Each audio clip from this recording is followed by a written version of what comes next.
Summer வந்தாச்சு. What's your plan for this holiday? எங்க கிட்ட விட்டுருங்க, நாங்க பாத்துக்கிறோம். VGT Holidays. GT Holidays, South India's #1 travel brand. ஆதன் தமிழர்களுக்கு வணக்கம். பல்வேறு துறைகளில் ஆகச் சிறந்த ஆளுமைகளை சந்தித்து நாம் நேர்காணல் எடுத்து வருகிறோம். அந்த வகையில் மீண்டும் நம்மோடு இணைந்திருக்கிறார் அரசியல் விமர்சகர் திரு நந்தகுமார் அவர்கள். அவரிடம் கேட்பதற்கு நிறைய இருக்கின்ற வாருங்கள், அவரிடமே கேட்போம். வணக்கம் நந்தகுமார் சார். வணக்கம் ஆதேஷ். எப்படி இருக்கீங்க? அட்டகாசமா இருக்கேன். நீங்க எப்படி இருக்கீங்க? நல்லா இருக்கும் சார். தமிழக வெற்றி கழகம் என்ற ஒரு கட்சி வந்த பிறகாக அவங்க தனித்து நிக்க போறாங்களா, கூட்டணியில இருக்க போறாங்களா, அல்லது அவங்க யார் ஓட்டை பிரிக்க போறாங்க, பர்டிகுலரா இவங்க ஓட்டை தான் பிரிச்சிட போறாங்க, இவங்களுக்கு தான் பெரிய சேதாரம் இருக்குன்னு ஆளுக்கு ஒரு கணக்கு போட்டுக்கிறாங்க. ஆனால் அவர் பலம் வாய்ந்தவர்னு எல்லாரும் நினைக்கிறாங்களா? உண்மையிலேயே தமிழிசை சவுந்தரராஜன் அவர்கள் ஓப்பனாவே சொல்றாங்க, திரு நிர்மல்குமார் சொல்றதெல்லாம் இருக்கட்டும், விஜய் சொல்லுவாரா எங்க கூட்டணிக்கு அவர் வரலன்னு விஜய சொல்லுங்க அப்படின்றாங்க. அப்ப விஜயை கூட்டணிக்கு சேர்த்து கொள்ள நிறைய பேர் ஆசைப்படுறாங்களா? ஏற்கனவே அதிமுக ஒரு பக்கம் பேசி இருந்ததாகவெல்லாம் சொல்றாங்க, அதுவும் நிரூபணமாகல. இந்த பக்கம் பிஜேபியும் ஆசைப்படுது விஜய்க்கு. விஜய் இன்னும் நிரூபிக்கப்படாத ஒரு அரசியல் கட்சி தான். அவங்க இன்னுமே எந்த ஒரு நம்பர்ஸையும் கணக்கும் காட்டல. இதுதான் ஃபர்ஸ்ட் டைம் அவங்க தேர்தலை சந்திக்கிறாங்க. ஆனாலும் அவர் பலம் வாய்ந்தவர்னு எல்லாரும் நினைக்கிறாங்களா சார்? கட்டாயமா. ஏன்னா இன்னைக்கு விஜய் அப்படிங்கும்போது இன்னைக்கு ஒரு சினிமான்னு பார்க்கும்போது ரொம்ப பவர்ஃபுல்லான ஆக்டர். இன்னைக்கு எப்படி ரஜினிகாந்துக்கு ஒரு ஃபேன் ஃபாலோயிங் இருந்துச்சோ அந்த ஃபேன் ஃபாலோயிங் அது இன்னைக்கு ஒரு கூடுதலாக ஒரு இன்ச்சு கூட அதிகமாக இன்னைக்கு விஜய்க்கு இருக்கிறத நம்மளால பார்க்க முடியும். ஒரு சினிமா சைடில் அவரை விட்டுட்டு ஒரு செகண்ட் சைடுன்னு பார்க்குறதே ரொம்ப டிஸ்டன்ஸில் இருக்கு. ரெண்டாவது நபரில் இருக்கிறாலே அதிகமான தூரத்தில் தான் இருக்காங்க, நியர் செகண்ட் பிளேஸில் கூட இல்லை. ஸோ அந்த அளவுக்கு சினிமாவில் ஒரு கோலேச்சி ஒரு பெரிய ஆகச்சிறந்த ஒரு ஆளுமையாக தான் விஜய் இருக்கார். இன்னைக்கு பல நடிகர்கள் வந்ததை விஜயோட அவங்க கம்பேர் பண்ணுறாங்க. இப்போ உதாரணத்துக்கு கமலஹாசன் வந்தார், விஜயகாந்த் வந்தார். அந்த மாதிரி விஜய்னால ஒரு தாக்கத்தை ஏற்படுத்த முடியுமா?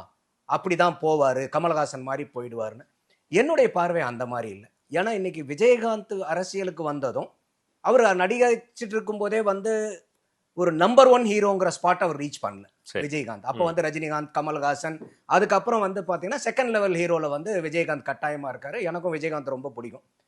அவருடைய டைலாக்கே நான் ரொம்ப அதிதீவிரமான ஃபேன். அவர் நல்ல மனிதத்தன்மைக்கும் அவருக்கு உண்டான நான் ரொம்ப நேயம் கொண்ட ஆள். ஆனால் ஒரு சினிமா இருக்கக்கூடிய இடத்துல ஒரு நம்பர் 1 ஹீரோங்கிற ஸ்பாட்டை விஜயகாந்த் என்னைக்குமே ரீச் பண்ணல. நல்ல மனிதன்கிற ரீச் பண்ண அளவுக்கு நல்ல ஹீரோன்னு ரீச் பண்ணல. அதனால அவருக்குன்னு உண்டான ஃபேன் ஃபாலோயிங் இன்னைக்கு இருக்கக்கூடிய விஜய் அளவுக்கு கிடையாது. அடுத்தது கமலஹாசனை எடுத்தீங்கனாலும் கமலஹாசனுக்கு அதே மாதிரி ஆகச்சிறந்த ரசிகர்கள் பெருங்கூட்டம் இருந்துச்சு. ஆனா அவர் அரசியலுக்கு வந்த காலகட்டம் வாய்தா போனதுக்கு அப்புறம் அரசியலுக்கு வந்தார். அப்ப என்னன்னா கமலுக்கு ஒரு ஓய் எங்கால் நிக்கிறாரா அப்படின்னு சொல்லி போய் ஓட்டு போடுற அளவுக்கு ரசிகர்களுக்கு அந்த வயது இல்லை. ஏன்னா அவர் அரசியல் வயது. அப்போ அவருடைய ரசிகர்களுக்கு எல்லாமே வயசாயிருச்சு. எல்லாத்துக்குமே ஒரு 50 வயசு 60 வயசு, அதாவது ஹார்ட்கோர் கமல் ஃபேன்ங்கிறீங்களா எல்லாத்துக்குமே. இன்னைக்கும் நடிகனா எல்லாத்துக்குமே பிடிக்கும் கமல்ஹாசனை. ஆனா அரசியல் ஆளுமையா பார்க்கும்போது அந்த அளவுக்கு எல்லாருமே சீர்தூக்கி பார்ப்பாங்களே ஒரு வயசானதுக்கு அப்புறம். இப்ப ரஜினி நின்று இருந்தாருன்னா ஒரு 96 டைம்ல நின்று இருந்தாருன்னா அவருக்கு ஒரு ஓட்டு வேறையா இருந்திருக்கும். ஆனா இன்னைக்கு அதே ரஜினிகாந்த் இன்னைக்கு கட்சி ஆரம்பிக்கிறேன்னு வரும்போது மக்கள் யோசிப்பாங்க. ஏன்னா அவருடைய ரசிகர்களுக்கு ஹார்ட்கோர் ஃபேன்ஸ்க்கு எல்லாமே இன்னைக்கு ஒரு வயதாயிடுச்சு. அந்த வயதாகும் போது அவங்களுக்கு அனுபவங்கள், அரசியல் பார்வைகள், கஷ்ட நஷ்டங்கள் எல்லாருமே பல்வேறு தரப்பட்ட ஒரு அனுபவங்கள் இருக்கும். அப்ப எல்லாத்தையுமே ஒரு சீர்தூக்கி பார்ப்பாங்க. ஆனா இன்னைக்கு விஜய் பார்க்கும்போது இன்னைக்கு 50 வயசுல அவர் உள்ளார வந்துடுறாரு. இன்னைக்கு அவருடைய ஃபேன் ஃபாலோயிங் பாத்தீங்கன்னாக்கா இந்த யங் ஓட்டர்ஸ் மத்தியில ஒரு பெரும் படை அவருக்கு இருக்கிறத நம்மளால பார்க்க முடியும். அப்ப இந்த வயதுக்குண்டான இருக்கிறவங்க இன்னைக்கு கமல் ரசிகர்களோ இல்ல விஜயகாந்த் ரசிகர்களோ கமலஹாசன் ரசிகர்களோ இன்னைக்கு யோசிச்சு போட்ட மாதிரி விஜய்க்கு உண்டான ரசிகர்களுக்கு அந்த அளவுக்கு எல்லா வயதிலையும் ரசிகர்கள் இருக்காங்க. ஆனா பெருங்கூட்டம் பார்க்கும்போது பாத்தீங்கன்னா இந்த ஒரு 15 இருந்து 35 வயசுக்குள்ளார இருக்கிற கூட்டம் தான் அதீதமான கூட்டமா இருக்கு. 15 to 35 30-35க்குள்ளார இருக்க கூட்டம் பெரிய கூட்டம். அதாவது ஓட்டு போடுற வயசே இல்லாதவங்களும் இருக்காங்க.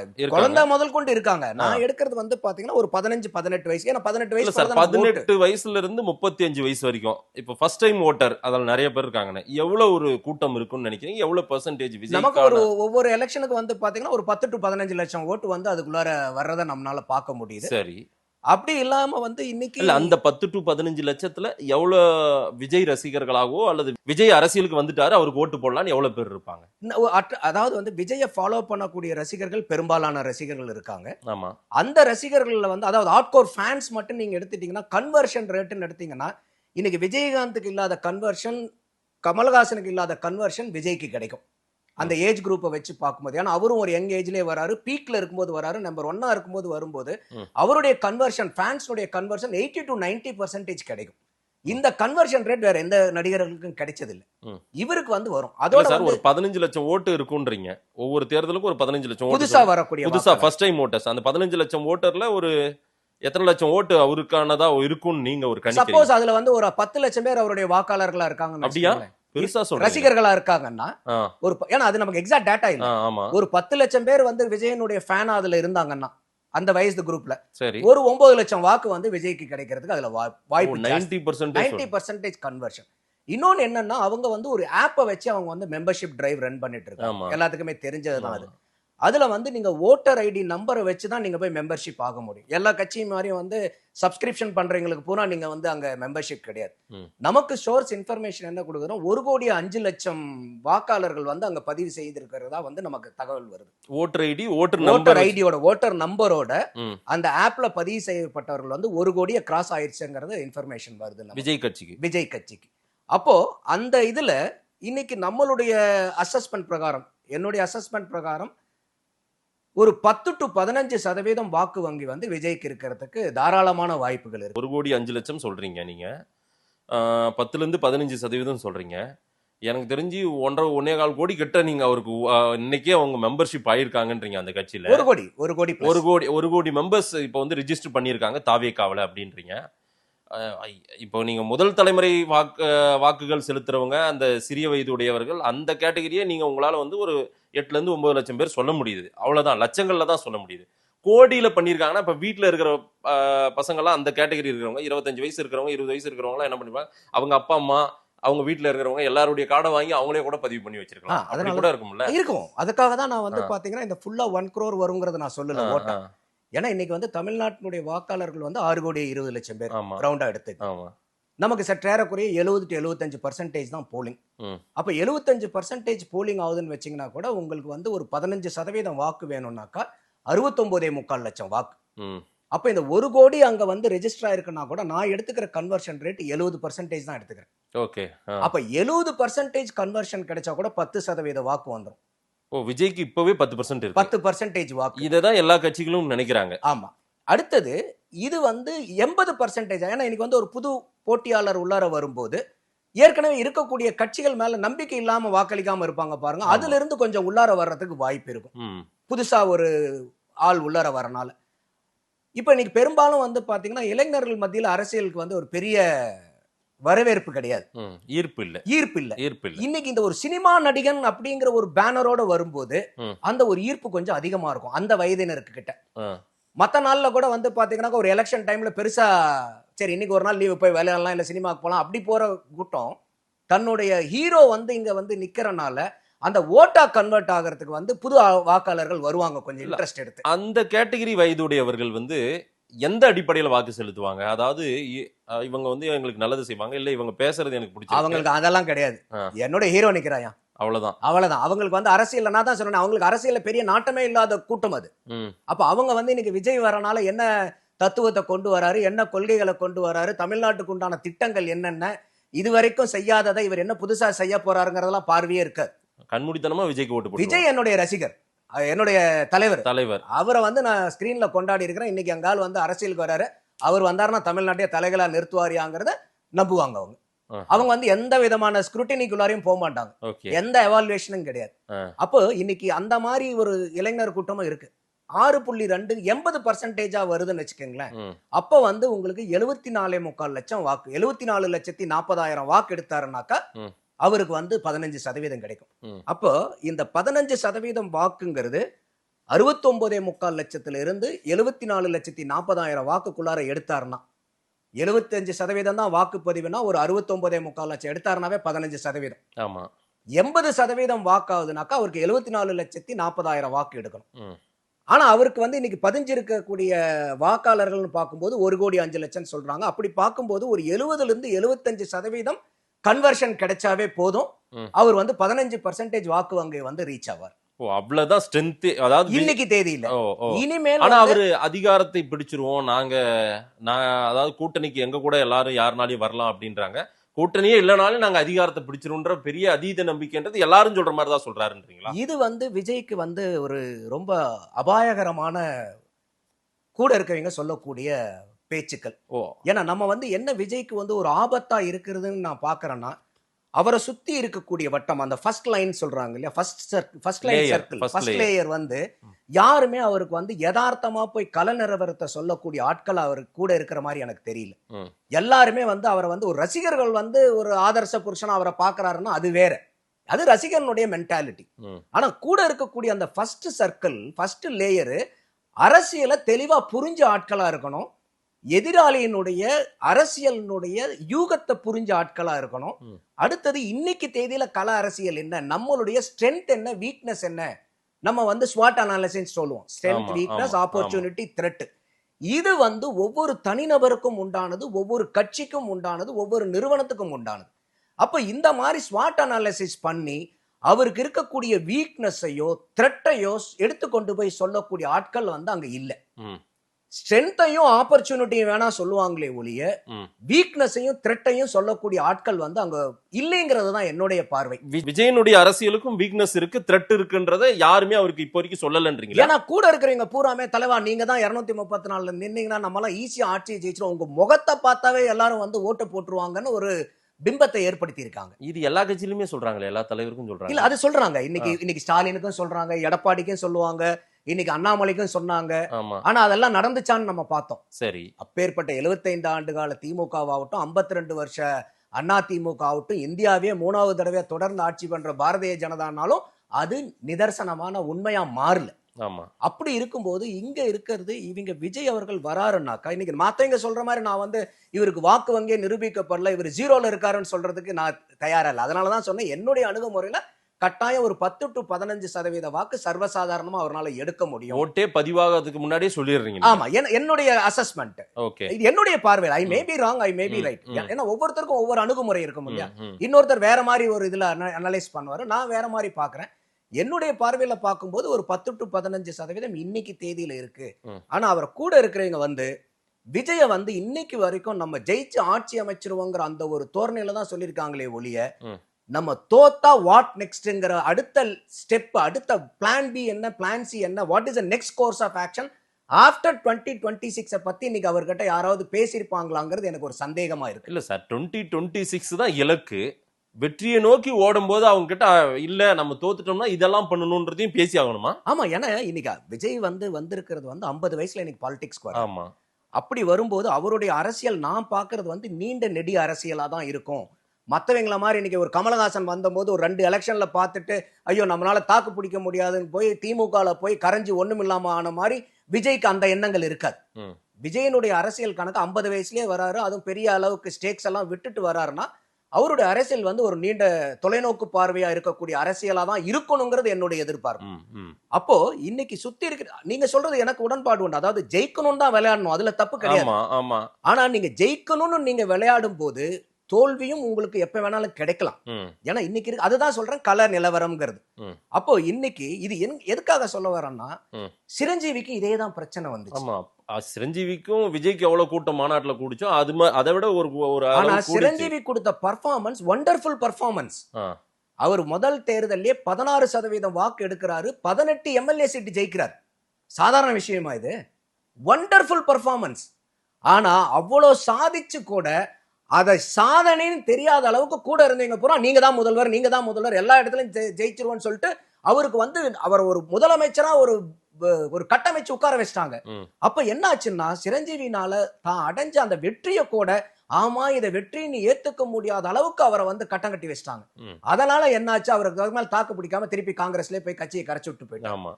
அந்த ஆபத்து விஜய்க்கு இருக்குது. அப்ப அதுக்காக தான் நான் சொல்றேன், விஜய் அடுத்தது என்னங்கிற கேம் பிளான் இருக்கணும். கீழே இருக்கிற தொண்டர்கள் வந்து ஜெயிக்கணுங்கிறது போராடணும், அதுல தப்பு இல்ல. ஆனா மேல இருக்கக்கூடிய ஆளுங்களுக்கு ஸ்ட்ராட்டஜிக்கலா ஒர்க் பண்றாங்க பாருங்க, அவங்களுக்கு எப்பயுமே வந்து plan A, plan B, plan C, contingency plan இருந்துகிட்டு இருக்கும். இல்ல plan A, plan B, plan C எல்லாம் போட்டவங்க தான் ஏற்கனவே அங்க இருக்கிறவங்க. அந்த ஃபர்ஸ்ட் லேயர் ஆதவர்ஜுனா அதுல ரொம்ப கை தேர்ந்தவர், எனக்கே தெரியும். திரு நிர்மலுக்கும் நல்லாவே தெரியும் இந்த ஸ்ட்ராட்டஜி எல்லாம். திரு புஷி ஆனந்தும் அரசியல் நல்லா தெரிஞ்சவர் தான்.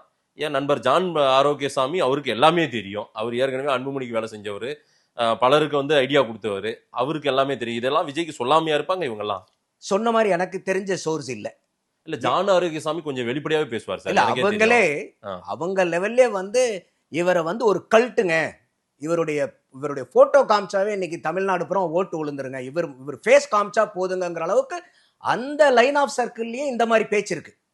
அதுதான் நமக்கு வந்து ஒரு பயத்தை கொடுக்கல. புஷி ஆனந்துமே ஓப்பனா சொல்றாரு மேடையில, இவரை கூட்டு போறது தான் எங்களுக்கு பெரிய பிரச்சனையா இருக்குன்றாரு. அது நான் வாழ்நாள் பூரா இவர் ரசிகராவே இருந்துட்டா போதும். அப்போ நீங்க ஒரு அரசியல் கட்சின்னு இருக்கும்போது, இப்ப மத்த கட்சிகள் எடுத்துங்க, இன்னைக்கு ஒரு என்னதான் மத்த கட்சிகள் மேல விமர்சனம் இருந்தாலும் இன்னைக்கு வந்து வளர்ந்த கட்சிகள் ஒரு பாரதிய ஜனதாவோ, திமுகவோ, அண்ணா திமுகவோ, அவங்க அடுத்த பல எலெக்ஷனுக்கு இன்னைக்கு அட்வான்ஸா ஒர்க் பண்ணிட்டு இருப்பாங்க. ஆமா ஆமா. அந்த மாதிரி ஒரு அணுகுமுறை வந்து இருக்கணும். அப்படி இருந்துச்சுன்னா தான் இந்த, ஏன்னா இன்னைக்கு நல்லா யோசிச்சு பாருங்க, இன்னைக்கு 2026ல இன்னைக்கு கலை யதார்த்தத்துல பார்க்கும்போது உங்களுக்கு நம்பிக்கை இருக்கா இன்னைக்கு விஜய் வந்து 234 தொகுதியில நின்னாருன்னா அவர் ஜெயிச்சு ஆட்சி அமைச்சராருன்னு இன்னைக்கு தேதியில? இல்ல, சான்ஸ் இல்ல, யாருக்குமே சான்ஸ் இல்ல. அப்போ அந்த இடத்துல அப்ப 2026க்கு அப்புறம் நம்மளுடைய ஆட்டம் எப்படி இருக்கணுங்கிற வழிமுறைகள் எல்லாம் இன்னைக்கே திங்க் பண்ணணுமா இல்லையா? எக்ஸ்பெரிமெண்டல் வந்து 26 மட்டும் தான் அவங்க எய்மா இருக்குது, அவ்வளவுதான். இருக்க கூடாதுங்கிறேன் நான். இல்ல இப்போதைக்கு உங்க பார்வையில 26 மட்டும் தான் எய்மா இருக்குது. இருக்கட்டும், தப்பு இல்ல. ஏன்னா உங்களுக்கு இதுதான் குறுகிய கால கோல், அடுத்த கோல் இதுதான், இந்த மைல்ஸ்டோனை நீங்க கிராஸ் பண்ணணும், அதுல எல்லாம் எனக்கு எந்த மாற்று கருத்தும் இல்ல. ஆனா நீங்க சிரஞ்சீவி மாதிரி அவரை சீஃப் மினிஸ்டர் சொல்லி அந்த பிரம்மையை உண்டு பண்ணி, சிரஞ்சீவிக்கு கிடைச்ச வெற்றி மாபெரும் வெற்றி முதல் எலெக்ஷன்லயே. அப்ப அவ்வளவு பெரிய வெற்றி கிடைச்சு கூட அவர் வந்து அதை சஸ்டெயின் பண்ணி அடுத்த லெவலுக்கு கொண்டு போகிற அளவுக்கு அவருடைய மென்டாலிட்டி ப்ரிப்பேர்டா வச்சுக்கல. அதனால என்ன ஆச்சுன்னா அவர் அப்படியே பாதியிலே விட்டுட்டு போற அளவுக்கு ஆச்சு. அந்த மாதிரி விஜய்க்கு வந்து இவங்க உண்டு பண்ணிடக்கூடாதுங்கிறது என்னுடைய பார்வை. அப்போ இந்த மாதிரி ஒரு எவ்வளவு தூரம் வந்து நம்ம எப்பயுமே சொல்லுவோம் பாட்னான்னு சொல்லுவோம். What is worst case alternative, what is best case alternative சொல்லுவோம். அப்போ worst கேஸ் என்ன, பெஸ்ட் கேஸ் என்னங்கிறது அனலைஸ் பண்ணணும் எப்பயுமே. இல்ல சார், பெஸ்ட் கேஸ் மட்டுமே இவங்க பாக்குறாங்க, worst கேஸ பார்க்கலங்கிறது என்னுடைய பார்வை. சீமான் 8% வாக்குகள் வாங்கியிருக்காரு, அங்கீகாரம் வாங்கிட்டாரு, சின்னமெல்லாம் வாங்கிட்டாரு, எல்லாமே. ஆனாலும் அவருக்கு ஒரு பெரிய த்ரெட் இருக்கிறது எல்லாருக்கும் தெரியும். சீமானும் ஒரு பெரிய த்ரெட்டா பாக்குறாங்க எல்லா கட்சியிலுமே. அதே போல விஜய் இன்னும் நிரூபிக்கப்படவே இல்லை, ஆனால் நந்தகுமார் பார்வையில இப்பவே 10ல இருந்து 15% வரைக்கும் நான் சொல்றேன் அப்படின்றீங்க. ஓகேங்களா? அந்த த்ரெட்டையும் அவர் தெரிஞ்சுக்கணும்ன்றீங்க நீங்க, கரெக்ட்? ஆமா. இப்ப சீமான் நீங்க சொன்னனால நான் சொல்றேன், சீமானுக்கும் விஜய்க்கும் இருக்கக்கூடிய பெரிய வித்தியாசம் என்னன்னா, இன்னைக்கு சீமான் கூட நிக்கிறவங்க எல்லாத்துக்குமே தெரியும் நம்ம 2026ல ஜெயிச்சு ஆட்சிக்கு வர மாட்டோம். ஆமா, அவருக்கு நல்லாவே தெரியும். விஜய் கூட இருக்கிறவங்க எல்லாமே நாம ஜெயிச்சிருவோங்கிற எண்ணத்துல மட்டும் நிக்கக்கூடிய ஆட்கள். இந்த ரெண்டு கூட்டத்துக்கு பெரிய வித்தியாசம் இருக்கு. இல்ல அப்படி அவங்க நான் ஒன்னும் அந்த அளவுக்கு தெரியாதவங்களா என்ன? இல்ல நான் சொல்றது வந்து பெரிய கூட்டத்தை சொல்றேன். அதாவது வந்து சீமான்ட்ட இருக்கிறவங்க இன்னைக்கு கூட வேலை பாக்குறவங்க எல்லாத்துக்குமே நம்ம 2026லயும் தோப்போன்னு தெரியும். தோப்போன்னு தெரியும் அவங்களுக்கு. இப்ப நான் வந்து ஆமா சீமான் வந்து ஆட்சி அமைச்சர் நான் சொல்லல, சீமானுக்குமே அந்த இருக்காது. ஆனா அவர் பேசும்போது என்ன சொல்றாரு, நம்ம வந்து இப்ப மீட்டிங்ல கூட அவர் பேசும்போது என்ன சொல்றாரு, நம்ம வந்து தோத்தாலும் நம்ம வளர்ந்துகிட்டே வரோம். ஏன்னா அவருடைய கேம் வந்து vote share game, number of seat share கிடையாது. 2 அடி 3 அடி அப்படியே அவருக்கு வந்து ஓட் ஷேர் வந்து கெயின் பண்ணிட்டே வரணும். Over a period of time அந்த ஓட் ஷேர் பெருசாக ஆட்டோமேட்டிக்கா அது ஷீட் ஷேருக்கு கன்வர்ஷன் கிடைச்சிரும். ஓகே. சோ அவர் வந்து ஃபவுண்டேஷன்ல இருந்து பில்ட் பண்ணிட்டு வரணும்னு நினைக்கிறாங்க. அதாவது மெல்லமா வளரட்டும், மெல்லமா வரணும், கன்சிஸ்டன்ட்டா வளரணும்னு நினைக்கிறாங்க. ஓகே. இங்க விஜய்க்கு வந்து ஜெயிச்சே கூட இருக்கிறவங்களுக்கு பூராமே என்னன்னா, நாங்க கண்டிப்பா ஜெயிச்சிருவோங்கிற திங்கிங் மட்டும் இருக்கு. ஜெயிச்சிருவோங்கிற எண்ணத்துல தான் விளையாடணும், அது எனக்கு எந்த மாற்று கருத்தும் இல்லை.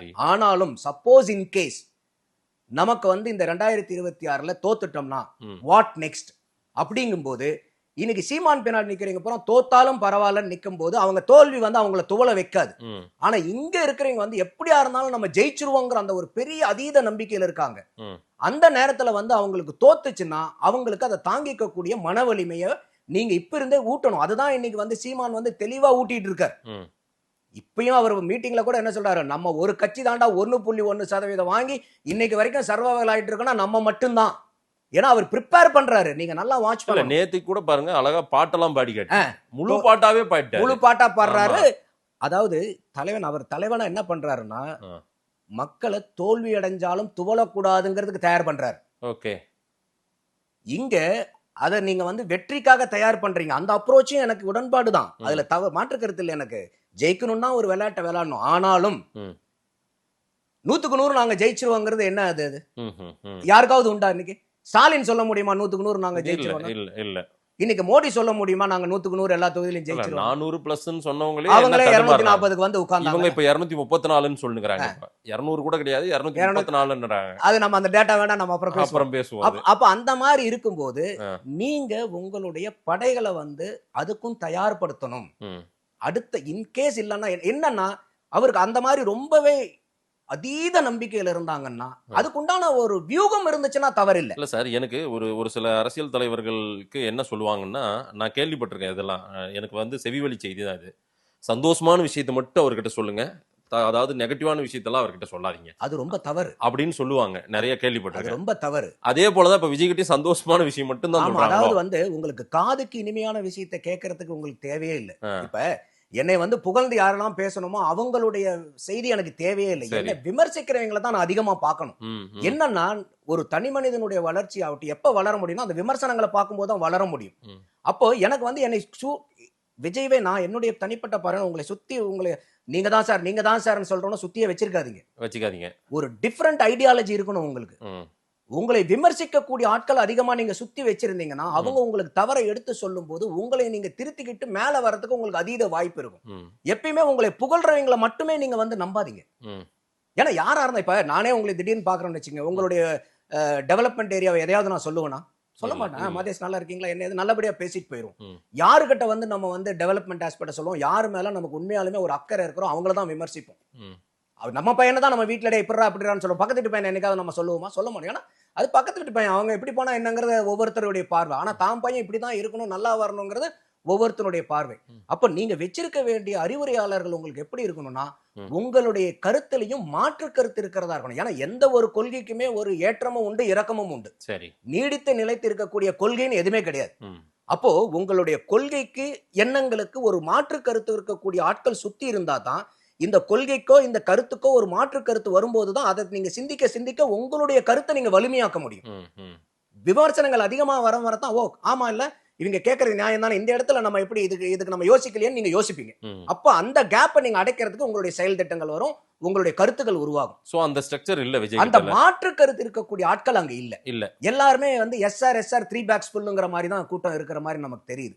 அது விஜய் அவர்களுடைய அரசியலுக்கு நல்லது. அலைன்ஸ் கட்டாயம் தேவைப்படும் தானே, டெஃபினட்டா. ஏன்னா திமுக மாதிரி ஒரு கட்சியே அலைன்ஸ் தேவைப்படுதுன்னு நினைக்கிறாங்க. பிஜேபி மாதிரி கட்சி கூட வந்து அலைன்ஸ், அமித்ஷா முன்னாடியே வந்து ஏடிஎம்கே அலைன்ஸ் எல்லாம் வச்சுட்டு இங்க போயிட்டாரு. சோ ஆனா இவங்க அந்த மாதிரி அலைன்ஸ் பிளான் ஏற்கனவே இருந்தது. அவங்க மாநாட்டுல பேசும்போதோ விஜய்க்கு அந்த எண்ணப்பாடெல்லாம் இருப்பதை காட்டி விட்டார், சின்னதா காட்டிட்டாரு.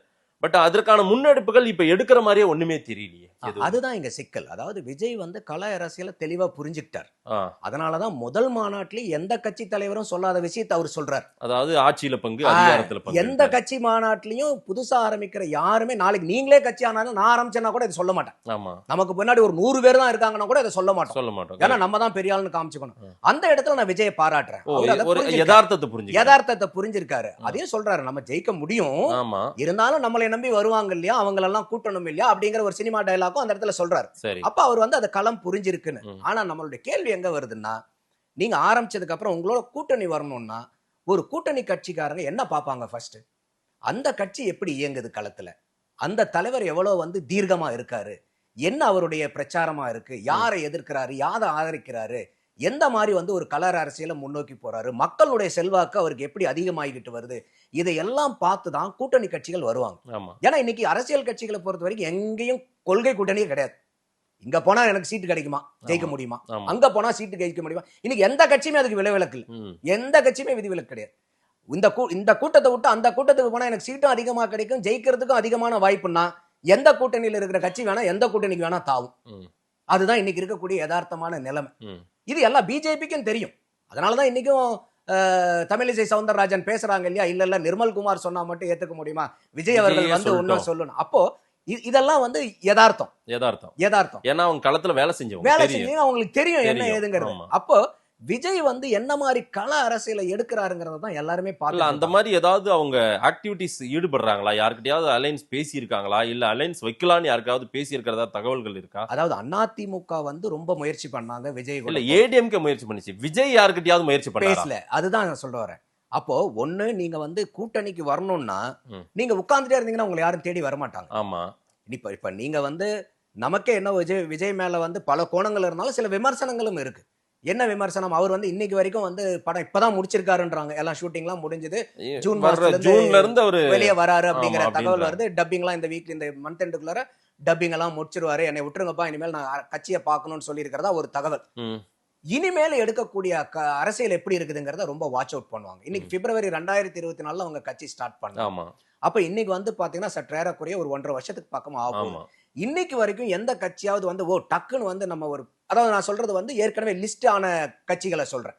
ஒரு வாக்கு வங்கி ஒரு 1% வச்சிருக்கிற கட்சிகள் கூட ஓகே நம்ம இந்த மாதிரி விஜய் வராரு, இந்த மாதிரி அரசியல் பண்றாரு, இவருக்கு பின்னாடி நம்ம போய் கூட்டணி சேர்ந்தோம்னா நமக்கு வந்து ஒரு கட்சியை வளர்த்துறதுக்கு ஒரு பெரிய வாய்ப்பு கிடைக்குங்கிற அளவுக்கு அந்த நம்பிக்கை இன்னைக்கு வரைக்கும் விஜய் அவர்கள் வந்து மற்ற கட்சிகளுக்கு கொடுக்கலங்கிறது என்னுடைய பார்வை. ம், ம், ம். இது இனிமேல் வரக்கூடிய இந்த 10 மாசத்துல அவருடைய நடவடிக்கை எப்படி இருக்குதுங்கிறத நம்ம உற்று கவனிக்கணும். சரி. அவருடைய நடவடிக்கை வந்து ரொம்ப அதீதமா இருந்து ரொம்ப இன்டெப்தா இன்டென்ஸா அவருடைய ஃபீல்டு பாலிடிக்ஸ் இருந்துச்சுன்னா டெஃபினட்டா கட்சிகள் வந்து பார்க்க ஆரம்பிப்பாங்க. ம், ம். நான் தான் சொன்னேன், எந்த கட்சிக்குமே இன்னைக்கு வந்து ஹார்ட் அண்ட் ஃபாஸ்ட் ரூல் கிடையாது. ம். எல்லாத்துக்குமே வந்து என்ன, எங்க போனா அதிக சீட்டு கிடைக்கும், எங்க போனா வெற்றி வாய்ப்பு அதிகம். சரி. அப்ப விஜய்க்கு அது மாதிரி அவருடைய களத்தை அவரால கட்டமைக்க முடிஞ்சது இந்த வரப்போற ஒரு 10-11 மாசத்துலன்னா கூட்டணி எடுக்கலாம். ம். முடியாமலாம் கிடையாது. ம்.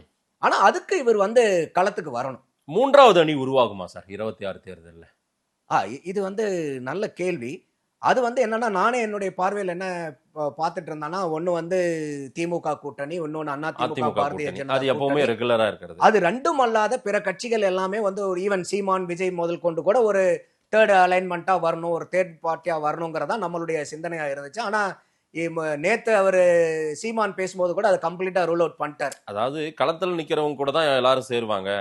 திரைமோகத்துல அத- அவங்கள அதனால அந்த வந்து- கூட்டம் எனக்கு வேண்டான்றாரு. அப்ப வந்து கண்டிப்பா வந்து இந்த இடத்துல வந்து நாம் தமிழருக்கும் விஜய்க்கும் உண்டான அந்த ஒரு அலைன்மெண்ட் இன்னைக்கு தேதியில இல்லைங்கிறது நமக்கு தெளிவாவே தெரியுது. சரி. அப்படி இருக்கும்போது இன்னைக்கு இது 3 கார்னர் ஃபைட்டா மாறுறதுக்கு வாய்ப்பு இல்ல.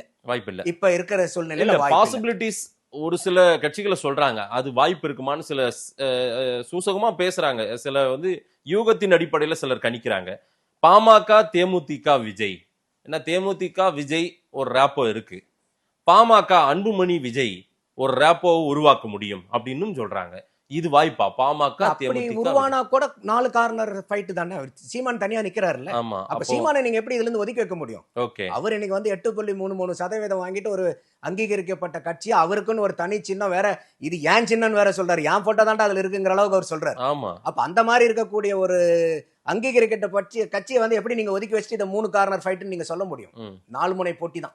4 முறை. அதாவது நீங்க சொல்லக்கூடிய மாதிரி பாட்டாளி மக்கள் கட்சி விஜய் கிட்ட போனாலோ, இல்ல பாட்டாளி மக்கள் கட்சி விஜயகாந்த் விஜய் கிட்ட போனாலோ 4 முனை போட்டி தானே. சீமான் தனியா நிக்கிறாருலங்க. ஓகே. அப்ப திமுக கூட்டணி, அதிமுக கூட்டணி, விஜய் கூட்டணி, சீமான் சீமான் தனித்து. தனித்து. ஆ. அப்ப 4 கார்னர் ஃபைட் தானே இது. ஓகே. அப்ப 3 கார்னர் ஃபைட்டா மாறதுக்கு வாய்ப்பு இல்ல. ம். அதாவது வந்து இன்னைக்கு அன்புமணி ராமதாஸ்க்கும் அதாவது ராமதாஸ்க்கும் ஃபைட் இருந்தா கூட அவங்க ஒரு அரசியல் கட்சி. ம். அவங்களுக்கு நிறைய பிரச்சனைகள் இருக்கும், வெளியே சொல்ல முடியாத பிரச்சனைகள். அப்ப அதையெல்லாம் சமாளிக்கணும்னா அவங்க ஏதாவது ஒரு கூட்டணிக்கு போய் தான் ஆகணும். ஆமா. அப்ப இன்னைக்கு புதுசா வரக்கூடிய விஜய் கிட்ட போகும்போது அவங்களுடைய மத்த பிரச்சனைகளை சமாளிக்கிறதுக்கு அவங்களுக்கு பெரிய பிரச்சனை ஆயிடும். அரசியல் எதிர்காலத்துக்கு நீங்க 2 விஷயம், ஒண்ணு கட்சியை வளர்த்துறீங்களா, ம். இல்ல உங்களை நீங்க காப்பாத்திக்கிறீங்களா. ம். 2 ஆஸ்பெக்ட் வரும். ஓகே. அப்ப ஒரு மத்த கட்சியினுடைய பிரச்சனைனா எனக்கு புரிஞ்சுது. அந்த மாதிரி நிறைய நேயர்களுக்கும் புரியும். ஒவ்வொருத்தருக்கும் நிறைய சிக்கல்கள் இருக்கு. ஆமா. ஏற்கனவே இருக்கிற கட்சிகளுக்கு எல்லாருமே இந்த சிக்கல் உண்டு. அப்ப இன்னைக்கு ராம்தாஸ் அவர்கள் வந்து விஜய் கூட போறாருன்னு வச்சுக்கோங்களேன், ம். ம். It will be advantage to PMK தான். ம். அவருக்கு அட்வான்டேஜா இருக்கும். விஜய்க்கு இருக்குதோ இல்லையோ தெரியாது. ம். ஏன்னா அவங்களுடைய ஓட்டு வந்து கன்சாலிடேட்டட் வாக்கு வங்கி. ஆமா. ஒரு நார்தன் டிஸ்ட்ரிக்ட்ல ஆமா. எல்லா தொகுதியிலையும் பிஎம்கேனுடைய வாக்கு வங்கி கிடையாது. ஆ. அப்ப விஜய்க்கு வந்து அந்த தொகுதியில நிக்கிறாங்கன்னா அவங்க இன்னைக்கு அலையன்ஸ் வந்தாங்கன்னா கூட என்னன்னா பாட்டாளி மக்கள் கட்சி அந்த இடத்துல தான் அவங்க சீட் கேட்பாங்க. ஓகே. கட்சியை வளர்த்துறதுக்கு அவங்களுக்கு இது உதவிடும். ம். ஆனா விஜய்க்கு அது அட்வான்டேஜா மாறுமாங்கிறத we have to wait and watch. சரி ஏன்னா அவங்களுக்கு மத்த தொகுதியில அந்த ஓட் கன்வர்ஷனை எடுக்க முடியாது. ஓகே. ஆனா அங்க போனாக்க ஆ. கட்சியை வளர்த்தலாம். ஆ. ஆனா அவங்களுக்கு இருக்கக்கூடிய பிரச்சனைகளை எப்படி சமாளிக்கிறது? சோ மூன்றாவது அணின்னு ஒண்ணு உருவாகலாம் போறது இல்ல. 4 அணி 4 கார்னர் ஃபைட் 4 முனை போட்டி 4 தான். முனை போட்டி தான். அதுல வந்து கடைசி வரைக்குமே அப்படிதான் இருக்கு. ஆமா சீமான் ஒரு மனசு 10 மாற- 11 மாசத்துல ஏதாவது சேஞ்சஸ் எல்லாம்? அதுக்கு சீமான் மனசு மாறினா மட்டும்தானே. ஓ சீமான் மனசு மாறினா மட்டும் தான். சீமானுடைய மனசு மாறினா மட்டும்தான் ஆ. இது 3 முனை போட்டி ஆகிறதுக்கு ஒரு வாய்ப்பு உண்டு. ஓகே. ஏன்னா அவர்தான் இன்னைக்கு வரைக்கும் அவர் தெளிவா சொல்லிட்டு இருக்காரு, நான் வந்து எந்த கட்சியோடையும் கூட்டணி கிடையாது, கூட்டணி வச்சவங்களாம் என்னத்தை சாதிச்சுட்டாங்க. இல்ல சீமான் இல்லாமல் மூன்றாவது அணின்னு ஒண்ணு அப்படி உருவானா கூட அப்படி அப்படி ஆகலாம். அப்படி ஆனாலும் 4 முனை போட்டி தானே. சீமான்கிற ஒரு தனியா அங்க வந்து நிக்கத்தானே போறாரு. ஓகே. அப்ப எப்படி இருந்தாலும் இது 4 முனை போட்டியில தான் இன்னைக்கு வந்து இருக்க போகுது. இன்னொரு முக்கியமான கேள்வி சார், இது வந்து விஜயினுடைய வாக்கு சதவீதம் என்னுடைய பார்வையில் அப்படின்னு திரு நந்தகுமார் சொல்றது 10-15%. நீங்க சொன்னதை நான் மறுபடியும் பதிவு பண்றேன். அந்த 15% யாருடைய வாக்குகளை பிரிக்க போகிறார்? இளம் தலைமுறை வாக்குகள் ரைட்டு. யாருக்கு பெரிய சேதாரம் ஆகும்? அது யாரு, எந்த கட்சியோட ஓட்டு பெருசா அடி வாங்கும்? இல்ல நல்ல கொஸ்டின் இது. இப்ப வந்து ஏற்கனவே இருக்கிறது 3 டீம் இருக்கு. திமுக டீம், அதிமுக டீம், சீமானு. அப்ப இவர் வாக்கு உள்ளார வராருன்னா இங்க இருந்து 3ல இருந்து தான் ஏதோ ஒண்ணு எடுத்தாகணும். ஆமா. இதுதான் யதார்த்தமான உண்மை. புதுசா வர்றதுல இருந்து அவர் வாக்கு எடுப்பார். இப்ப வந்து 75% வாக்கு பதியுதுங்கும் போது ஒரு 80 ஆகுதுன்னு வச்சுக்கோங்களேன். அந்த புதுசா வரக்கூடிய வாக்காளர்களை ஒரு பெருவாரியான வாக்கு வங்கியை விஜய் எடுக்கிறதுக்கு ஒரு வாய்ப்பு உண்டு. ஒரு 5% புதுசா ஆட் ஆகுதுன்னா அதுல ஒரு 3 to 4% விஜய் கூட எடுக்கிறதுக்கு வாய்ப்பு உண்டு. ஏன்னா ஏற்கனவே அந்த இப்ப இருக்கக்கூடிய ஆட்கள் மேல நம்பிக்கை இருந்தா அவங்க ஏற்கனவே வந்திருப்பாங்க. இப்ப விஜய் வரும்போது வாக்கு வங்கி அதிகமாகுதுன்னு சொல்ற பட்சத்துல அது விஜய்க்கு உண்டான வாக்கா மாறுறதுக்கு அதிகமான பாசிபிலிட்டி. சரி. விஜயனுடைய வாக்கு வங்கி அப்படின்னு நம்ம பார்க்கும்போது என்னன்னாக்கா அவருக்கு இளைஞர்கள், ஆமா, அடுத்தது பெண்கள், அடுத்தது வந்து மைனாரிட்டிஸ்னுடைய ஓட்டு. ஓகே. அதாவது கிறிஸ்டியன்ஸ் அண்ட் முஸ்லிம்ஸ் ரெண்டு. ஆமா. நாலாவது வந்து பாத்தீங்கன்னா எஸ்சி எஸ்டி. ஓகே. இந்த 4 கேட்டகரி வந்து அவரை கட்ரூ பண்றதுக்கு பயங்கரமான பவர் இருக்கு. ஓ இதுல மெஜாரிட்டியா யாரு பலன் அடைஞ்சிட்டு இருக்காங்கன்னா திமுக பலன் அடைஞ்சிட்டு இருக்காங்க. கரெக்ட். அப்ப அதை தான் நான் சொல்லுவேன். என்னோட டேட்டா கரெக்டா? கரெக்ட். ஏன்னா இப்ப இன்னைக்கு வந்து போன எலெக்ஷனை வச்சு பார்க்கும்போது இளைஞர்கள் வந்து பாரதிய ஜனதா பக்கம் கொஞ்சம் நிறைய போயிருக்காங்க. அண்ணாமலைக்காக 49 லட்சம் வாக்கு வந்து தனிப்பட்ட முறையில அவருக்கு வாக்கு விழுந்திருக்கு. ஓகே. ஆனா இன்னைக்கு தமிழ்நாட்டினுடைய அரசியலை நீங்க எடுத்து பார்க்கும்போது 14, 19, 21, 24 இந்த 4 எலெக்ஷனுமே வந்து ஒரு ஆன்டி பிஜேபியினுடைய கேம்பெயின் எலெக்ஷன் தான். அப்ப பிஜேபி எதிர்ப்பு மத்த எல்லா மாநிலத்தையும் விட தமிழ்நாட்டுல அதிகமா இருக்கு. அப்ப பாரதிய ஜனதாக்கு விழுந்த ஓட்டு நெகட்டிவ் ஓட்டு கிடையாது, பாசிட்டிவ் ஓட்டு. எல்லாருமே வேண்டாங்கும் போது பாரதிய ஜனதாக்கு போய் போடுறவங்க வந்து பாசிட்டிவ் ஓட்டு. அதே மாதிரி அதிமுகவுக்கும் அவங்க வந்து எவ்வளவுதான் குறைஞ்சிருக்குன்னு சொன்னாலும் அவங்க 20% வாக்கு வச்சிருக்காங்க. அவங்க வந்து 44, 43% வாங்கினதெல்லாம் உண்டு. அப்படி இருந்து இங்க வராங்கன்னா இதுவும் அதிமுக. ஏன்னா அதிமுகவுக்கும் யார வந்து இவர் பிரைம் மினிஸ்டரா காமிக்க போறாருன்னு யாருக்குமே தெரியாது. அப்ப விழுந்த அதிமுகவுக்கு விழுந்த வாட்டும் பாசிட்டிவ் ஓட்ஸ், சரி, நெகட்டிவ் ஓட்ஸ் கிடையாது. சரி. அப்ப இந்த நெகட்டிவ் ஓட்டை எடுக்க, பாசிட்டிவ் ஓட்டை நீங்க பிரிக்க முடியாது. அது அப்படியே அந்த பக்கெட்டுக்குள்ள போனதுதான். இப்போ நீங்க சீமானுக்கு வாங்க. சீமானுடைய வாக்கு வங்கி எடுத்துக்கிட்டீங்கன்னாக்கா அவருக்கு 3 பக்கெட் இருக்கு. ஒன்னு தமிழ் தேசியத்தினுடைய வாக்கு வங்கி, ஆமா. ரெண்டாவது பிரபாகரன் ஈழத்தமிழர்கள் மேல பெரிய அபிமானம் கொண்ட கூட்டத்தினுடைய வாக்கு வங்கி, ரெண்டாவது பக்கெட். ஆமா. மூணாவது பக்கெட் என்னன்னா இப்ப இருக்கிற கட்சி எவனுமே பிடிக்கலடா சீமானுக்கு அப்படிங்கிற பக்கெட். அப்ப என்னுடைய அசஸ்மெண்ட் பிரகாரம் இந்த 8.33% ஒரு 6 to 6.5% வந்து ஃபர்ஸ்ட் 2 பக்கெட்ல வந்துரும். அதாவது தமிழ் தேசியத்துக்கும் பிரபாகரன் தமிழ் ஈழத்துக்கு உண்டான வாக்கு வங்கி. ரைட். எப்பவுமே அது அப்படியே எப்பவுமே ஸ்டாண்டர்டா இருக்கக்கூடிய அந்த 6.5%. மீதி இருக்கக்கூடிய அந்த 2% வந்து இந்த எந்த கட்சியும் பிடிக்கலன்னு வாக்கு போட்டவங்க. அதுல இருந்து இவரால வந்து சில வாக்குகளை எடுக்கலாம். எடுக்க முடியாம போகாது, எடுக்கலாம். ஆனா எவ்வளவுங்கிறது நமக்கு தெரியல. ஆனா சீமான் இருந்து எடுத்தாலும் எவ்வளவு எடுக்க முடியும்னா ரொம்ப சொற்ப அளவுக்கு தான் எடுக்க முடியும். அதனாலதான் நான் இதை சொல்றேன். இந்த 2% வந்து யாரையும் பிடிக்கலங்கிறவங்க போட்டாலும் அந்த 2ஐயும் இவர் எடுத்துட முடியுமா? முடியாது. அதுல ஒரு 0.5% எடுக்கலாம். அவங்க திருப்பி வந்து, ஏன்னா அவங்க சீமானுடைய வாக்கு வங்கி பார்க்கும்போது ஒவ்வொரு இதுக்கும் அது கன்சாலிடேட் ஆகி க்ரோ ஆகுது. அதனால அந்த ஃபவுண்டேஷன் ஸ்ட்ராங்கான ஓட் பேங்க் சீமானுக்கு இருக்கு. டக்குன்னு வந்து ஒரு எலெக்ஷன்ல 2வது எலெக்ஷன்ல 8%, 8.5% வந்திருந்துச்சுன்னா அதுக்கு ஃபவுண்டேஷன் கிடையாது. ஏன்னா டக்குன்னு ஒரு கட்சிக்கு போறவங்க அதே மாதிரி மறுபடியும் மாத்தி வேற ஒரு கட்சிக்கு உடனே போட்டுருவாங்க. ஆனா இவங்களுக்கு கன்சாலிடேட் ஆகி வளர்ந்துட்டு இருக்காங்க. அப்ப சீமான் கிட்ட இருக்கக்கூடிய வாக்கு வங்கியை பிரிக்க முடிஞ்சாலும் அது சொற்ப அளவுல தான் வந்து சீமான் இருந்து எடுக்க முடியும். அப்ப இந்த 4 செக்மெண்ட் சொன்ன விஜய்க்கு, அப்ப இது எல்லாம் எங்க பெரிய அளவுக்கு இருக்குன்னாக்கா இன்னைக்கு திமுக கூட்டணியில தான் இருக்கு. மைனாரிட்டி வாக்கு அங்கதான் இருக்குது, எஸ்சி எஸ்டி வாக்கு அங்கதான் இருக்கு, பெண்களுக்கு நாங்க 1000 ரூபாய் கொடுத்துட்டோம், விடியல் பயணம் கொடுக்குறோங்கிற வாக்கு, அதனால பெண்கள் பூரா எங்களுக்கு தான் ஓட்டு போட்டாங்கிறதும் அங்கதான் இருக்கு. அப்ப பெருவாரியான வாக்கு விஜய் எங்க இருந்து பிரிக்க முடியும்னா திமுக கூட்டணியில இருந்து தான் பிரிக்கிறதுக்கு வாய்ப்பா இருக்கு. சரி, அப்போ நம்மளுடைய, ஏன்னா இது எல்லாமே நான் தரவுகளோட சொல்றேன். அப்ப இந்த மாதிரி திமுக கிட்ட இருந்து இவர் அதிகமான வாக்குகளை பிரிக்கும் போது it will be advantage to ADMK and Bharatiya Janata alliance. Oh, அவங்களுக்கு அட்வான்டேஜ், அவங்களுக்கு விஜய்க்கு அட்வான்டேஜ் ஆகாது. இல்ல சார், இந்த பக்கெட்ல விழ வேண்டிய வாக்குகளை விஜய் பிரிக்கிறாருன்னா இது வந்து மேலும் பலமா இருக்கிறவங்களுக்கு தானே பலம் சேர்க்கும். அது இல்ல, நீங்க பலமா இருக்கிற ஆள்கிட்ட இருந்து தானே புடுங்குறீங்க, யாருகிட்ட இருந்து புடுங்குறீங்கிறதானே இப்ப முக்கியம். அப்ப நீங்க வந்து இன்னைக்கு 2000 இல்ல, அது இங்க போக வேண்டியது ஏடிஎம்கே அலையன்ஸ்க்கு போக வேண்டியது தான் விஜய்க்கு போகுது. கரெக்ட். உங்களோட அங்க சேதாரம் தானே அது. அவங்களுக்கு விழ வேண்டிய பக்கெட்ல விழ வேண்டிய பால் அங்க போயிடுச்சுன்னா எப்படி? அது உங்க அப்ரோச், கேள்வி நியாயமானது. அதுக்கு நம்ம நம்பருக்கு போகும்போது என்னன்னா 2021 தேர்தலினுடைய நம்பர் எடுத்து பார்க்கும்போது அவங்க வந்து ஒரு 45.4% வாக்கு வாங்குறாங்க திமுக கூட்டணி. இன்னைக்கு இருக்கக்கூடிய பாரதிய ஜனதா கூட்டணியும் அதிமுக கூட்டணியும் இன்டாக்டா இருக்குதுன்னா இந்த திமுக கூட்டணிக்கும் அதிமுக கூட்டணிக்கும் 2021 தேர்தல் நம்பர் பிரகாரமே எவ்வளவு வித்தியாசம்? வெறும் 2.81% தான். அப்போ இங்க விஜய் வந்து இன்னைக்கு பெருவாரியான வாக்க வந்து இங்கிருந்து எடுக்க போறாருங்கும் போது இந்த 2.8% மேல விஜய் இங்கிருந்து தூக்குவார். சரி, ஏன்னா அவருக்கு வந்து நான் ஒரு 10 to 15% இதுல இவங்க மேல எலும்பி வந்துறீங்க. அதிமுகவுக்கும் பாரதிய ஜனதாவுக்கும் கூடுதலா அடிஷனலா வரலனா கூட திமுகவுடைய வாக்கு வங்கி குறைஞ்சு போறனால அவங்க மேல இருப்பாங்க. சோ என்டிஏ அலையன்ஸ் மேல, அப்ப என்டிஏ அலையன்ஸ் அதிமுகவுடைய கூட்டணிக்கு வந்து அட்வான்டேஜ் அதிகமா இருக்கும். அட்வான்டேஜ் ஏடிஎம்கே அலையன்ஸ்ங்கிறது என்னுடைய பார்வை. சரி, இன்னொன்னு என்னன்னு கேட்டீங்கன்னாக்கா, போன 2021 தேர்தல்ல திமுக 2016 விட ஒரு 44 சீட் கூடுதலா ஜெயிக்கிறாங்க. 44 சீட் ஜெயிச்சு 133 சீட்டோட வந்து அவங்க ஆட்சி அமைக்கிறாங்க. ஆமா, மேல பார்க்கும்போது உங்களுக்கு ரொம்ப ஸ்ட்ராங்கா அவங்க ஜெயிச்சிருக்காங்க மாதிரி தெரியும். ஆனா 43 சீட்டு வெறும் 1,98,000 வாக்கு வித்தியாசத்துல தான் ஜெயிக்கிறாங்க. வெறும் 3000, 4000, 5000, 6000 ஓட்டு வித்தியாசத்துல. டி நகர்ல 137 வாக்கு. அப்ப அந்த மாதிரி வந்து பாத்தீங்கன்னா ஒரு 1,98,386 வாக்கு வித்தியாசத்துல 43 தொகுதி ஜெயிக்கிறாங்க. அப்ப பெரிய மார்ஜின்ல வந்து திமுக ஜெயிக்கல. அதுவும் அதிமுக அன்னைக்கு 10 வருஷம் ஆட்சி. அதுல வந்து பாத்தீங்கன்னா ஜல்லிக்கட்டு பிரச்சனை, ஜெயலலிதா இறந்தது, நித்தம் போராட்டம். காலையில எந்திரிச்ச உடனே நம்ம பல்லு விளக்கிட்டு ஆபீஸ் போயிட்டு வரங்கிற மாதிரி வீட்டுல இருக்க எந்த போராட்டத்துக்கு போலாங்கிற அளவுக்கு இருந்த காலகட்டத்துக்கு 20,000 போராட்டம் நடந்துச்சு. அந்த அளவுக்கு இருந்த காலகட்டத்துல அவ்வளவு ஆன்டி இன்கம்பன்சியும் தாண்டி 66 சீட்டு ஏடிஎம்கே 75 எடுக்கிறாங்க. அவ்வளவு ஆன்டி இன்கம்பன்சிக்கு அப்புறமும் திமுக ஜெயிச்சது 44 சீட்டு. அதுல 43 சீட்டு வெறும் 1,98,000 சொச்ச வாக்குகளை ஜெயிக்கிறாங்கன்னா DMK is not as strong as they think. அந்த அளவுக்கு அவங்க ஒன்னும் ஸ்ட்ராங் கிடையாது. இன்னைக்கு இருக்கிறவங்களே மத்தவங்களை விட ஸ்ட்ராங்கா இருக்கிறவங்க அவங்க தானே சார் இப்போ அலையன்ஸ்ல?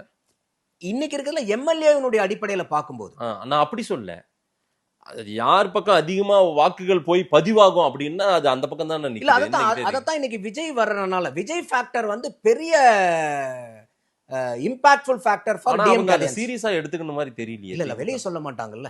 வெளிய எப்படி சொல்லுவாங்க?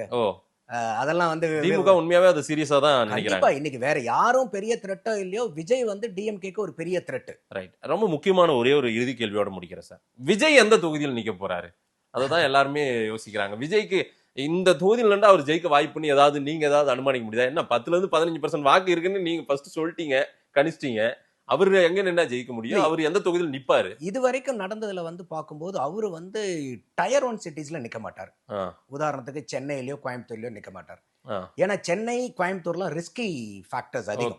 ஏன்னா இப்ப ஒரு உதாரணத்துக்கு நீங்க சென்னை எடுத்துட்டீங்கன்னா இது வந்து கம்ப்ளீட்லி டாமினேட்டட் பை டிஎம்கே. ஒவ்வொரு வார்டுலயும் யார் இருக்காங்க, யாரு எந்த நேரத்துல எப்படி யோசிப்பாங்கிற அளவுக்கு திமுக, இந்த வடிவேல் ஒரு படத்துல சொல்றாரு, எங்க போறோம் நாங்க ஆளை போட்டு வாட்ச் பண்றாங்கிற மாதிரி, ஈஸியா எழுதி வாங்கலாம். அந்த மாதிரி வந்து திமுகக்கு இது வந்து ஃபோர்ட். அடுத்தது நீங்க கோயம்புத்தூர் மாதிரி இடத்த எடுத்துட்டீங்கன்னாக்கா அங்க வந்து அதிமுக ஸ்ட்ராங், அதோட பிஜேபியும் அவங்களுடைய ஸ்ட்ரென்த்தை ப்ரூவ் பண்ணாங்க. அப்ப 2 பேரும் சேர்ந்து இங்க நிக்கிறாங்க. போன தடவை கமலஹாசன் நின்னு தோத்த ஏரியா. இன்னொன்னு கமலே ட்ரை பண்ணிருக்காரு, நம்ம ட்ரை பண்ணலாம்னு ஏன் விஜய் நிக்க மாட்டாரு? அது வந்து ஏற்கனவே ஜெயிச்சிருந்தாருன்னா வேணா ட்ரை பண்ணலாம். நீங்க ஏற்கனவே ஏன்னா எல்லாத்துக்குமே வந்து ஒரு ஒரு என்ன சொல்றது, அந்த இந்த சாங்கிய சடங்கு சம்பிரதாயம் எல்லாம் பாப்பாங்க. ஏற்கனவே தோத்த தொகுதிக்கு போக வேண்டாம், அப்ப கமலஹாசன் புதுசா வந்து அங்க போய் நின்னு தோத்துட்டாரு அப்படிங்கும் போது அது வந்து சைக்கலாஜிக்கலாவே வந்து அவங்களுக்கு ஒரு அப்பவே அது முடிஞ்சு போச்சு. அது வந்து கோயம்புத்தூரும் நிக்க மாட்டாங்க. அடுத்தது வந்து டயர் சி சிட்டிக்கு போறாங்கன்னு வச்சுக்கோங்களேன். அங்க வந்து பாத்தீங்கன்னா ரொம்ப பாலிடிக்ஸ் வந்து வேற மாதிரி பாலிடிக்ஸ். ம். ஸோ அப்ப எல்லாத்தையும் கூட்டி கழிச்சு பார்க்கும்போது விஜய் அவர்களுக்கு வந்து இன்னைக்கு மாநாடு தேர்ந்தெடுத்ததுக்கு காரணமே வந்து பாத்தீங்கன்னா விக்கிரவாண்டியை சூஸ் பண்ணார். ஆமா. அந்த விக்கிரவாண்டியை சூஸ் பண்ணதுக்கு காரணம் என்னன்னு கேட்டீங்கன்னா, அவருக்கு வந்து அங்க வந்து தனிப்பட்ட முறையில அங்க கொஞ்சம் செல்வாக்கு இருக்குது விக்கிரவாண்டிலையா? விக்கிரவாண்டியில. அந்த ஏரியால வந்து பாத்தீங்கன்னாக்கா ஓட் செக்மெண்ட் வந்து பாத்தீங்கன்னாக்கா உங்களுக்கு வந்து ஜாஸ்தி வந்து எம்பிசி சைடும் எஸ்சி சைடும் வாக்குகள் வந்து அந்த ஏரியால வந்து அதிகமா இருக்கு. ம். அதே மாதிரி விஜயகாந்துக்கும் அந்த அந்த மாதிரி கேட்டகரியில தான் அவருக்கு ஓட் பேங்க்கும் ஸ்ட்ராங்கா இருந்துச்சு. ம், ம், அதே ஆங்கிள் வந்து விஜயம் அப்ரோச் பண்றாரு. ம்ஹும். அந்த ஏரியால இருந்து அதிகமான வாக்குகளை வந்து அவங்க எடுக்க முடியும்னு நம்புறாங்க. இல்ல விஜயகாந்த் விருத்தாச்சலத்துல நின்னதுக்கு காரணம் இருக்குது. அவரை வந்து அங்க ஏன் செலக்ட் பண்ணி நின்னாருன்னு. ஆனா விக்கிரவாண்டி அப்படி மாநாட்டுக்கு செலக்ட் பண்ண இடத்தையே போய் அங்க இல்ல நிப்பாரு. மாநாட்டு நடந்து முடிச்சதுக்கு அப்புறம் ஆ. ஏன்னா எல்லா இடத்துலயும் அவருக்கு வந்து இடைஞ்சல்கள் இருந்துச்சு. ம், அவர் வந்து உடனே வந்து போன உடனே சரி எந்த இடத்துல பெரிய இடமா கிடைக்குதுன்னா அவருக்கு கிடைக்கல. ம். ஏகப்பட்ட முயற்சி பண்ணி எவ்வளவோ அரசியல் குளறுபடிகளுக்குள்ளார பிரச்சனைகளுக்கு நடுவுல தான் விக்கிரவாண்டியில இருக்கிற மக்கள் வந்து அந்த இடத்த கொடுத்தாங்க. ஓகே. பெரிய பிரச்சனைக்கு அப்புறம். ம். அப்ப அந்த அளவுக்கு வந்து மக்களுக்கு அந்த விக்கிரவாண்டி தொகுதி மக்களுக்கு விஜய் மேல வந்து ஒரு இடத்த கொடுக்குறோம், அதுக்கு உண்டான காசை கிடைக்குதுங்கிறதுக்கு மீறி ஒரு அன்பு இருந்தாதான் இந்த ரிஸ்க் எடுப்பாங்க. ஓகே. இருக்கக்கூடிய ஆட்சியாளர்களை பகைச்சுக்கிற அளவுக்கு, ம். ஆண்டவங்களை பகைச்சுக்கிற அளவுக்கு. அப்படி இடம் கொடுத்தது மட்டும் இல்லாம நிறைய இடத்துல பார்த்திருப்போம், நம்ம இடம் கிடைக்குமே ஒழிய காசு கிடைக்காது. ஆனா இவர் வந்து இடம் கொடுத்தவங்களுக்கு காசும் கொடுத்து கூப்பிட்டு வந்து அவங்களுக்கு விருந்தும் வச்சு, ம், ம். சில பேர்த்துக்கு வந்து வாழ்வாதாரத்துக்கு மாடு கண்ணுக்குட்டி எல்லாம் கொடுத்து, இல்ல அந்த பர்டிகுலர் குறிப்பிட்ட இடமே அவர் லீஸ்ல எடுத்திருக்காருன்னு நினைக்கிறேன். அந்த ஆமா. கொடி அப்ப கம்பம் அந்த இருக்கிறது. அளவுக்கு வந்து பாத்தீங்கன்னா அந்த தொகுதியில் இருக்கக்கூடிய மக்களுக்கு, அந்த பகுதியில் இருக்கக்கூடிய மக்களுக்கு தனிப்பட்ட முறையில நிறைய விஷயங்களை வந்து அவரு ரெகுலரா செஞ்சிட்டு இருக்காருங்கிறது நம்மளுடைய செவிவெளி செய்தி. என்ன சார் அப்ப விக்கிரவாண்டியை செலக்ட் பண்றாரோ? அப்போ என்னுடைய அனுசரிப்பு அனுமானத்தின் பிரகாரம் ம். விக்கிரவாண்டிக்கு அதிகமான ஒரு வாய்ப்பு இருக்கிற மாதிரி எனக்கு தெரியுது. ஓ, விஜய் பிளான் விக்கிரவாண்டி. விக்கிரவாண்டி ஏன்னா அவங்க வந்து விக்கிரவாண்டியில ஃபர்ஸ்ட் மாநாடு போடுறாங்க, அந்த வி சாலை, ஆமா. நீங்க சொல்ற மாதிரி இந்த ஆல்பாபெட் வி அது இது விஜய்க்கு நீங்க எப்படி அதுதான் எல்லாமே போட்டீங்கன்னாலும் வெற்றி. அது ஒண்ணு ஸ்ட்ராட்டஜிக்கலா வந்து அவருக்கு வந்து ஈஸிலி ஆக்சசிபிள். ஆஹா.